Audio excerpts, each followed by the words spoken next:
O que difere no conceito de transferência entre Freud e Lacan? Eu não sei dizer muito bem se tem tanta diferença da transferência, né, para Freud e para Lacan. Certamente tem. Na verdade, eu acho que isso toca na questão do manejo clínico. Né? Se a gente for pensar em Freud, Freud foi o primeiro analista que existiu. Ele inventou a psicanálise, né? E o próprio Freud fala na obra dele, né, assim, a questão do analista, ele tem que reinventar a psicanálise a cada paciente que ele recebe. Né?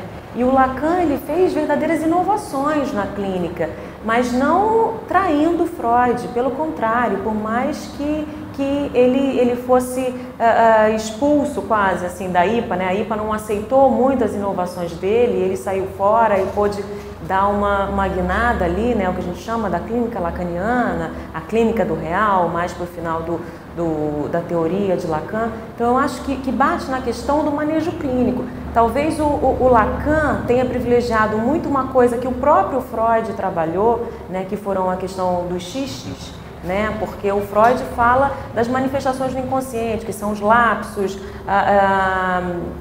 os sonhos, os xistes, os sintomas. O Lacan deu privilégio para os xistes, que na verdade é uma questão mais cômica da clínica, né? Então eu acho que nesse ponto, dessa questão de uma diferença da transferência, tem a ver com isso. O Lacan trabalha muito essa questão da comicidade e até toda a inovação dele do tempo lógico, de não pensar mais a clínica com 45 minutos, 50 minutos, mas numa questão de uma escuta da expansão da fala daquele sujeito. Alguma coisa que comparece, que surpreende, é uma tosse, é uma modulação da voz, é uma palavra que vem no lugar de outra, é alguma frase que é falada que causa uma surpresa, faz um equívoco ali na escuta do analista, ou às vezes até uma frase não terminada, que o analista ele vai dar uma cortada, e nisso que dá uma cortada nessa frase é de uma outra significação que se trata, né?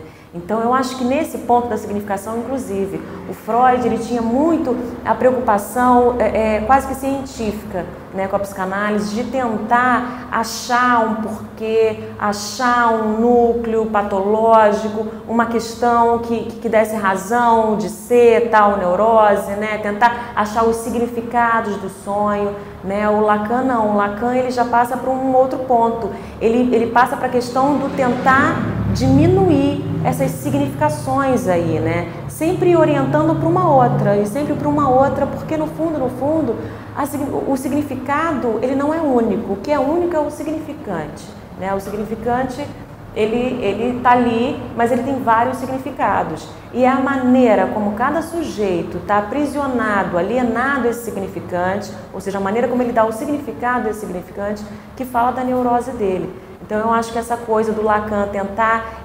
destituir esse sentido que dá uma amarrada, uma aprisionada, uma engessada no sujeito aí a esses significantes que são privilegiados na cadeia simbólica dele, né, eu acho que uma forma transferencial, de um manejo transferencial bastante inovador, mas não sem Freud. Acho que tudo na base do Freud, mas tem essa diferença aí. Eu acho que tem uma diferença não só clínica, mas algumas complementações e evoluções teóricas que a gente pode botar ainda como diferença aí dessa questão da transferência para Freud e para Lacan. O Freud sempre pensou na transferência no sujeito referido aos seus primeiros amores, né? O pai, a mãe, a pessoa que cuidou dele.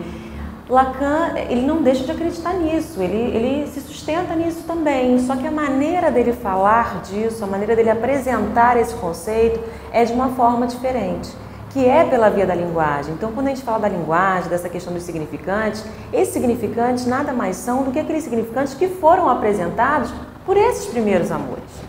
Então, na verdade, o sujeito ainda está pautado ali, então repete sim essa cadeia significante. Ele repete esses significantes que lhe são íntimos, que foram ofertados por aquele grande outro, né? Aquele outro que cuidou dele.